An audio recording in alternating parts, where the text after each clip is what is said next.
Hello guys, welcome to Pakistani real reaction. तो कैसे हैं आप सब? उम्मीद है आप सब बढ़िया होंगे। मेरा नाम है मुदस्सिर। मैं हूं बशीर। सुगैस, भारत के अजीत डोभाल साहब ने चाइना में बैठकर चाइना को एक्सपोज कर डाला है। बहुत बड़ी अपडेट निकल आ रही है। रशिया की प्लानिंग, मतलब Russia is planning something big for India. और अजीत डोभाल साहब ने एक्सपोज कर दिया चाइना में बैठ के चाइना को। क्या हुआ, सारा सीन जानेंगे इस वीडियो के अंदर। प्रशांत धवन सर का वीडियो है, तो स्टार्ट। वहाँ की कल तस्वीरें वहां से निकल के नमस्कार, वेलकम टू करियर 247। मैं हूं प्रशांत धवन। नाउ भारत के national security adviser Ajit Doval शायद दुनिया के सेकंड एनएसए होंगे जिनकी फॉरेन विजिट को इतना ज़्यादा कवर किया जाता है नेशनल और इंटरनेशनल मीडिया द्वारा, क्योंकि इनके बारे में बहुत लिखा जाता है। जो इनका पास रह चुका है एज इंडिया स्पाई, ये सब देखकर फॉरेन मीडिया भी, यहाँ पे आप देख पाओगे, बहुत सारे आर्टिकल पब्लिश करता है जब अजीत डोभाल किसी फॉरेन कंट्री में जाते हैं। और इस पर्टिकुलर केस में रिसेंटली अजीत डोभाल गए बीजिंग में। यहाँ पर ये चाइना की गवर्नमेंट के इंपॉर्टेंट मिनिस्टर से मिले, इनके जो विदेश मंत्री हैं वैंग ही, इनसे मिले, कई और ऑफिशियल से मिले। हाई लेवल मीटिंग हुई है भारत और चाइना के बीच में। और सबसे अच्छा लगा ये देखकर कि इवन दो चाइना और रशिया अपनी तरफ से बार बार आरआईसी रशिया इंडिया त्राइयों का इसकी बात कर रहे हैं, इंडिया ने जो मेन मैसेज है अपना वो नहीं खोया। अजीत डोभाल चाइना में गए, वहां पर चाइनीज गवर्नमेंट के सामने बोल कर आए कि जो डबल स्टैंडर्ड्स बना रखे हैं आतंकवाद के ऊपर, ये छोड़ने होंगे। ये एक डायरेक्ट मैसेज था टू चाइना, उन्हीं के देश में। मगर इंटरेस्टिंग बात मुझको यहाँ पर ये लगी, जो चाइना के एम्बेसडर हैं टू इंडिया, इन्होंने जब कवर की ये meeting, again by the way ये बड़ी मीटिंग है, चाइना के विदेश मंत्री वैंग ही और अजीत डोभाल मिलते हैं। इंटरनेशनल मीडिया बहुत इंटरेस्ट से देखता है, क्योंकि ना सिर्फ कैलाश मानसरोवर यात्रा को लेकर जो डेवलपमेंट हो रही है, इंटरनेशनल मीडिया ये भी देखना चाहता है कि भारत की जो एक बहुत बड़ी मार्केट है, क्या उसका थोड़ा बहुत एक्सेस चाइनीज कंपनीज को भी मिलना शुरू होगा। और आपको याद होगा, मैंने रिसेंटली एक वीडियो बनाई थी कि यूएसए एक इकोनॉमिक बंकर बम बना रहा है, हिट करेगा भारत, चाइना, रशिया को। तो जब वैंग ही और अजीत डोभाल मिलेंगे तो क्या उस एस्पेक्ट के बारे में भी बात यहाँ पर होगी, कुछ डिस्कशन होगी। तो यहाँ पे मैं आपको बता दूं, आतंकवाद के अलावा और जगह इंडिया चाइना के बीच में काफ़ी जगह ना रिलेशंस धीरे धीरे अच्छे होते हुए दिखे। ये बात वैंग ही ने भी बोली है कि India China relations have made some positive progress. और चाइना अपनी तरफ से एक बात बार बार दोहराता रहता है, only when the dragon and the elephants dance together can there be a win win outcome. अब ये बताए क्या, ये चाइना ऐसी बातें बोलता है बट इसका कुछ सेंस बनती नहीं है। रियलिटी ये है कि आज भी चाइना PL-15 मिसाइल्स पाकिस्तान को पकड़ा रहा है, जो पाकिस्तान रेगुलरली हमारे अगेंस्ट यूज करेगा। और अभी आने वाले समय में China 5th generation fighter jets भी पाकिस्तान को पकड़ाने वाला है। That will be a big headache for India. तो फ्रैंकली स्पीकिंग, ये जो ड्रैगन एलिफेंट मिल के डांस करेंगे, ये बातें मुझे खोखली लगती है। मैं जब इंडिया चाइना रिलेशंस को देखता हूँ तो प्राइमरली मेरा फोकस रहता है रीजनल सिक्योरिटी के इशू को लेकर, कि क्या जो बॉर्डर है इंडिया चाइना की, वहाँ पर कुछ प्रोग्रेस हो रही है कि इंटरनेशनल बॉर्डर दोनों कंट्रीज़ की तय हो जाए। और सबसे इम्पोर्टेंट बात, क्या PM मोदी खुद चाइना जाएंगे? क्योंकि PM मोदी अगर खुद चाइना जाते हैं आने वाले SCO समिट में, तब मैं आपको बता दूं इंडिया चाइना रिलेशंस में बहुत बड़ा ब्रेक थ्रू हो सकता है। अब यहाँ पे आप कहोगे वेट, PM मोदी चाइना कैसे जा सकते हैं? देखिए, अभी जब मैं वीडियो रिकॉर्ड कर रहा हूँ एज ऑफ नाउ जून 2025 में, इसके आसार कम लग रहे हैं। मगर इसी साल का जो ये ऑटम सीजन जब तक आएगा, तब SCO का एक बहुत ही बड़ा समिट होने वाला है चाइना में। SCO जैसे आप लोग जानते हैं, ये है शंघाई कॉर्पोरेशन ऑर्गेनाइजेशन। सिंस इसका समिट इस बार होस्ट कर रहा है चाइना, तो ना सिर्फ जो मेन लीडर्स हैं कंट्रीज के, जैसे कि Vladimir Putin, Alexander Lukashenko, Shahbaz Sharif, ये सब तो SCO जाएंगे ही। मगर इनकी मीटिंग से पहले इन सब कंट्रीज के NSA, national security adviser, defence ministers, foreign ministers, इन सब की भी मीटिंग होगी।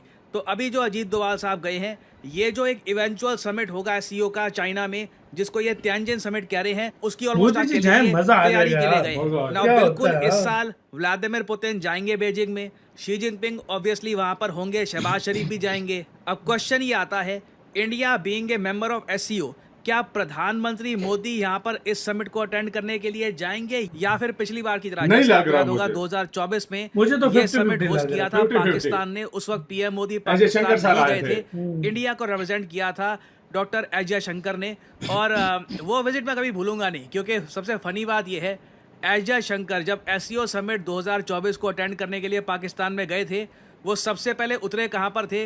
नूर खां एयरपोर्ट पे। और ये साइड कभी मैं भूलूंगा नहीं, नूर खां बेस में काफी इनका वार्म वेलकम हुआ जयशंकर साहब का, और फिर भारत ने ऑपरेशन सिंदूर में इसी नूर खान एयरबेस को अच्छे से बॉम्ब किया है ब्रह्मोस मिसाइल से। खैर, अब ये मैंने आपको बता दिया 2024 में क्या हुआ था। 2024 का जो एससीओ समिट था वो पीएम मोदी ने अटेंड नहीं किया था। आप कह सकते हैं सिंस ये समिट पाकिस्तान में हो रहा था, परहैप्स उस वजह से पीएम मोदी गए नहीं।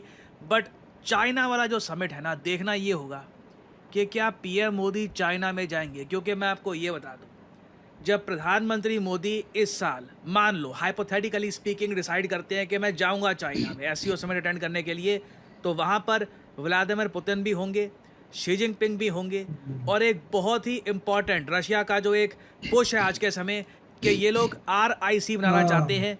रशियन गवर्नमेंट पूरी कोशिश करेगी कि इंडिया चाइना को और करीब लाया जाए इस समिट में। अभी रिसेंटली मैंने देखा था व्लादिमीर पुतिन ने एक बहुत ही इंपॉर्टेंट अनाउंसमेंट करी थी, और ये मुझे अच्छा लगता है। आई मीन देखो, मैं ये बता दूं, देखो मुझे यहाँ पर ये एडमिट करना पड़ेगा, डोनाल्ड ट्रंप एंटरटेनिंग है, मगर एंटरटेनमेंट एक लेवल तक अच्छी लगती है। डोनाल्ड ट्रंप जिस लेवल पे अटेंशन ग्रैब करने की कोशिश करते हैं ना, एक टाइम पे अनोइंग लगना स्टार्ट हो जाता है।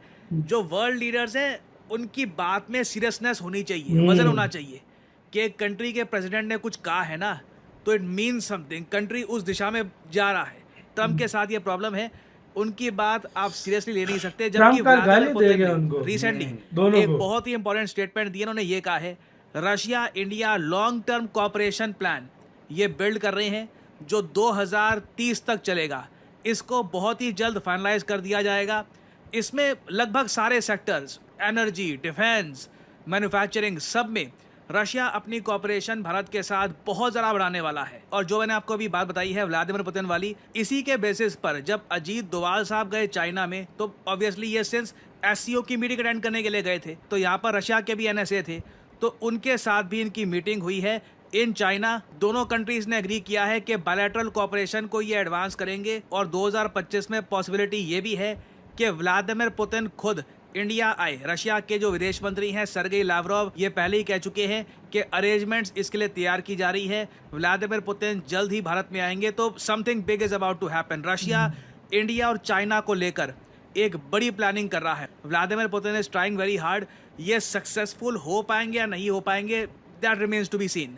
और वैसे यहाँ पे मैं आप लोगों से पूछना चाहूँगा, आपके हिसाब से इस साल प्रधानमंत्री मोदी को चाइना में जाना चाहिए या नहीं जाना चाहिए?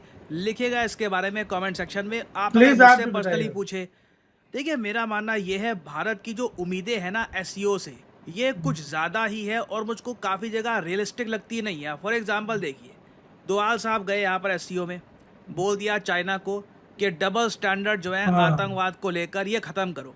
आगे ये कहते हैं कि एससीओ में जॉइंट इन्फॉर्मेशन ऑपरेशन होना चाहिए कि एससीओ कंट्रीज आपस में आतंकवाद से रिलेटेड इन्फॉर्मेशन शेयरिंग करे। अब पाकिस्तान भी एससीओ का मेंबर है, आपको लगता है पाकिस्तान चाइना आतंकवाद से रिलेटेड भारत को इन्फॉर्मेशन शेयर करेंगे?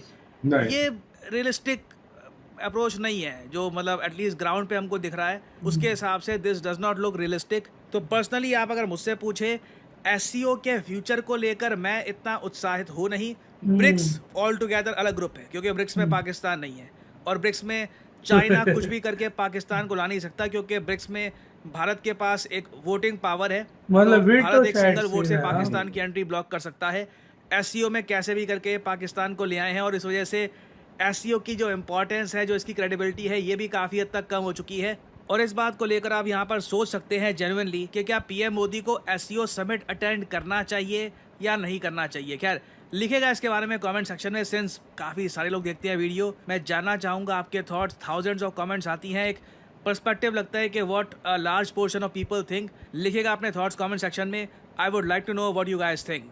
और फाइनली आप लोग इसी के साथ हो यार वीडियो खत्म। क्या कहते हो गाइस, जाना चाहिए नहीं जाना चाहिए, प्लीज आप लोग बताना। हाँ यार कमेंट मुझे इस बार 50-50 लग रहा है, क्या पता मोदी जी चले जाए। चाइना से रिलेशन क्योंकि एक सूरत में जा सकते हैं।